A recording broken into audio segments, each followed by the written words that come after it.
ನಮಸ್ಕಾರ ವೀಕ್ಷಕರಿಗೆ. Maniyar foundation charitable trust Bagalkote do or die news ಚಾನಲ್ಗೆ ಸ್ವಾಗತ. ಕುಣಿಗಲ್ ತಾಲೂಕು ಆಫೀಸ್ ಎದುರು ಸತತ 8 ದಿನದಿಂದ ನಡೆಯುತ್ತಿರುವ ಸತ್ಯಾಗ್ರಹ ಅಂತ್ಯ. ಕೆಆರ್ಎಸ್ ಪಕ್ಷ ಕುಣಿಗಲ್ ಘಟಕ ಮತ್ತು ದಲಿತ ಸೇನೆ ರಾಷ್ಟ್ರೀಯ ಸಂಘಟನೆ ಕುಣಿಗಲ್ ತಾಲೂಕು ಘಟಕ ದಲಿತ ಸಂಘಟನೆಗಳ ಒಕ್ಕೂಟದಿಂದ ನಡೆಯುತ್ತಿದ್ದ ಅನಿರ್ದಿಷ್ಟಾವಧಿ ಉಪವಾಸ ಸತ್ಯಾಗ್ರಹ ಜಯದೊಂದಿಗೆ ಅಂತ್ಯಗೊಳಿಸಲಾಯಿತು.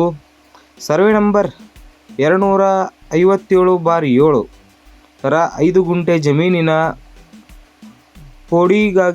ಪೋಡಿಗಾಗಿ ನಿರಂತರ ಹೋರಾಟದ ಫಲ ಶ್ರೀನಿವಾಸ್ ಬಿಎನ್ ಲೇಟ್ ತಿಮ್ಮಯ್ಯ ಹೆಸರಿಗೆ 5 ಗುಂಟೆ ಜಮೀನನ್ನು ಮಾಡಿಕೊಂಡಿರುವ ಆರ್ಟಿಸಿ ಮೂಲಕ ಸಂಬಂಧಪಟ್ಟ ಅಧಿಕಾರಿಗಳನ್ನೊಂದು ನೊಂದ ದಲಿತ ರೈತನ ಮನಸ್ಸಿಗೆ ಸಮಾಧಾನ ತಂದಿರುತ್ತಾರೆ.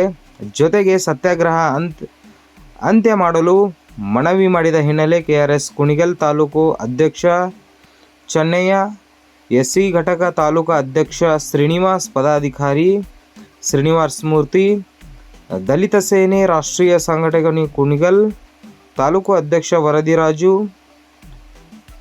ಕಾರ್ಯದರ್ಶಿ ರಂಗಸ್ವಾಮಿ, ಉಪಾಧ್ಯಕ್ಷ ಹಟ್ಟಿ ರಂಗಸ್ವಾಮಿ, ದಲಿತ ಸಂಘಟನೆಗಳ ಒಕ್ಕೂಟ ಸಮಿತಿ ಜಿಲ್ಲಾ ಸಂಚಾಲಕ ದಲಿತ ನಾರಾಯಣ್ ಸೇರಿದಂತೆ ಎಲ್ಲ ಮುಖಂಡರು ತೀರ್ಮಾನಿಸಿ ಸತ್ಯಾಗ್ರಹ ಅಂತ್ಯಗೊಳಿಸಿದರು.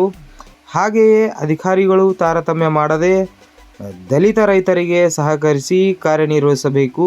ಸಹಕರಿಸದಿದ್ದರೆ ಕೆಆರ್ಎಸ್ ಪಕ್ಷ, ದಲಿತ ಸೇನೆ, ದಲಿತ ಸಂಘಟನೆಗಳ ಒಕ್ಕೂಟ ಸಮಿತಿ ಒಗ್ಗೂಡಿ ಹೋರಾಡಬೇಕಾಗಿರುತ್ತದೆ ಎಂದು ಎಚ್ಚರಿಸಿದರು. ವರದಿಗಾರರು ನರಸಿಂಹಮೂರ್ತಿ ಎನ್, ತುಮಕೂರು.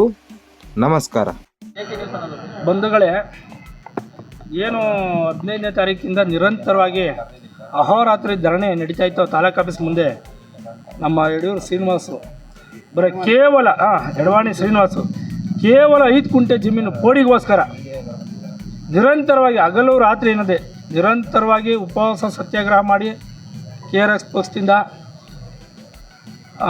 ನಿರಂತರವಾಗಿ ರಾತ್ರಿ ಹಗಲು ಇಲ್ಲೇ ಹೆಂಡತಿ ಮಕ್ಕಳು ಫ್ಯಾಮಿಲಿ ಬಿಟ್ಟು ಉಪವಾಸ ಸತ್ಯಾಗ್ರಹ ಮಾಡಿದ್ದೆ. ಇಂದು ಈಗ RTC ದಾಖಲಾಗಿದೆ. ಹೇಳ್ತೀನಿ ಅದನ್ನು, ಸರ್ವೆ ನಂಬರ್ನ 257/7 ಶ್ರೀನಿವಾಸ ಬಿನ್ ಲೇಟ್ ತಿಮ್ಮಯ್ಯ ಮತ್ತು ಅವ್ರ ಫ್ಯಾಮಿಲಿ ಜಂಟಿ ಆಗಿದೆ. ಇಷ್ಟೂ ದಿನ ಏನು ಇವತ್ತು ಕಾನೂನಲ್ಲಿ ಎಲ್ಲ ಥರ ದಲಿತರಿಗೆ ರಕ್ಷಣೆ ಇದೆ. ನಮ್ಮ ಸರ್ಕಾರ ಯಾವುದೇ ಕಾರಣಕ್ಕೂ ಹಿಂದುಳಿದ ವರ್ಗ ದಲಿತರಿಗೆ ಅನ್ಯಾಯ ಮಾಡಲ್ಲ, ಅವ್ರನ್ನ ಯಾವುದೇ ಥರ ಅಲ್ಸಲ್ಲ ಅಂತ ಹೇಳಿದಂಥ ಇವತ್ತಿನ ಸರ್ಕಾರ ಇಷ್ಟೂ ದಿನ ರೈತ ಬಂದು, ಒಬ್ಬ ದಲಿತ ಮುಖಂಡ ರೈತ ಬಂದು ಇವತ್ತು ಬೀದಿಲಿ ಕೂತ್ಕೊಂಡು 10 ದಿವಸದಿಂದ ಹೋರಾಟ ನಿರಂತರವಾಗಿ ಮಾಡಿದ್ದಾನೆ. ಫ್ಯಾಮಿಲಿ ಬಿಟ್ಟು ಆತನಿಗೆ ಜಯ ಸಿಕ್ಕಿದೆ. ನಾವು ಕೂಡ ಹಗಲು ರಾತ್ರಿ ನಿರಂತರವಾಗಿ ದಲಿತ ಸೇನೆ ಕುಣಿಗಲ್ ತಾಲೂಕು ರಾಷ್ಟ್ರೀಯ ಸಂಘಟನೆ ನಮ್ಮ ಪದಾಧಿಕಾರಿಗಳು ಎಲ್ಲರೂ ಕೂಡ ಆತನಿಗೆ ಬೆಂಬಲ ಸೂಚಿಸಿ ನಿರಂತರವಾಗಿ ರಾತ್ರಿ ಆಗಲೂ ಆತನ ಜೊತೆಲಿದ್ದು ಇವತ್ತು ನಮಗೂ ಕೂಡ ಖುಷಿ ಇದೆ. ಇನ್ನು ಮುಂದೆ ಈ ರೀತಿ ಯಾರಿಗೂ ಆಗಬಾರ್ದು. ಅಧಿಕಾರಿಗಳು ಈ ರೀತಿ ತಾರತಮ್ಯ ಇಟ್ಕೊಂಡು ಒಬ್ಬ ದಲಿತನಿಗೆ ಇಷ್ಟು ದಿನ ನರಳಾಡಿಸಿದ್ದಾರೆ. ಇದು ಒಂದು ಕಡೆ ನಮಗೆ ಗೆಲುವು ಅನ್ನೋದಕ್ಕಿಂತನೂ ಇವರು ಒಂಥರ ಯಾವ ರೀತಿ ಇಕ್ಕಟ್ಟು ಕೊಡ್ತಾವ್ರೆ, ಶೋಷಣೆ ಮಾಡ್ತಾವ್ರೆ. ಈ ಅಧಿಕಾರಿ ವರ್ಗ ಯಾರೋ ಗುಲಾಮರಿಗೆ, ರಾಜಕೀಯ ಗುಲಾಮಗಿರಿಗೆ ಕೆಲಸ ಮಾಡ್ತಾರೆ ಅಂತ ನಾನು ಈ ಸಂದರ್ಭದಲ್ಲಿ ಹೇಳ್ತೀನಿ. ಮುಂದುವರೆದು ಹೇಳೋದಾದರೆ ಇವತ್ತಿನ ದಿವಸ ಇದೇ ನಮ್ಗೆ ಗೆಲುವಲ್ಲ, ನಿರಂತರವಾಗಿರ್ತದೆ. ಯಾರೋ ನೊಂದಿದ್ರು ಕೂಡ ಬಂದು ನಮ್ಮನ್ನು ಸಂಪರ್ಕ ಮಾಡ್ಬೋದು. ಕೆಆರ್ಎಸ್ ಪಕ್ಷನೂ ಕೂಡ ನಿರಂತರವಾಗಿ ಶೋಷಿತರ ಪರವಾಗಿ, ಸಾಮಾಜಿಕ ಜನಗಳ ಪರವಾಗಿ, ಸಾರ್ವಜನಿಕರ ಪರವಾಗಿ ನ್ಯಾಯಯುತವಾಗಿ ಹೋರಾಟ ಮಾಡ್ತಿದೆ. ನ್ಯಾಯ ತಂದು ಕೊಡ್ತಾರೆ ಅವರು ಅಂತ ಇದೇ ಸಂದರ್ಭದಲ್ಲಿ ತಾಲೂಕು ದಲಿತ ಸೇನೆಯಿಂದ ಕರೆ ಕೊಡ್ತಾ ಇದ್ದೀನಿ. ಜೈ ಭೀಮ್, ಜೈ ದಲಿತ ಸೇನೆ. ಬಂಧುಗಳೇ ನಮಸ್ಕಾರ. ನಾನು ಚೆನ್ನಯ್ಯ, ಕೆಆರ್ಎಸ್ ಪಕ್ಷದಿಂದ. ನೀವು ಕಳೆದ ಒಂದು ವಾರದಿಂದ ನೀವು ನೋಡ್ತಾ ಇರ್ಬೋದು ಕುಣಿಗಲ್ ತಾಲೂಕಿನಲ್ಲಿ ಏನೇನು ತಾಲೂಕು ಕಚೇರಿಯಲ್ಲಿ ಏನೇನಾಗಿದೆ. ಕೆಆರ್ಎಸ್ ಪಕ್ಷ ಉಪವಾಸ ಮಾಡಿ ನ್ಯಾಯ ದೊರಕಿಸಿಕೊಡುವಂಥ ನ್ಯಾಯ ಪಡ್ಕೊಳ್ಳುವಂಥ ಸ್ಥಿತಿಗೆ ಹೋಗಿದೆ ಅಂತಂದರೆ ಇನ್ನೆಷ್ಟರ ಮಟ್ಟಿಗೆ ಸರಿ?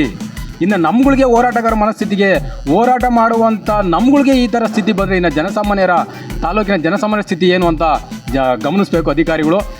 ಈಗ ಮತ್ತೆ ಮುಂದುವರ್ಸೋದು ಬೇಡ.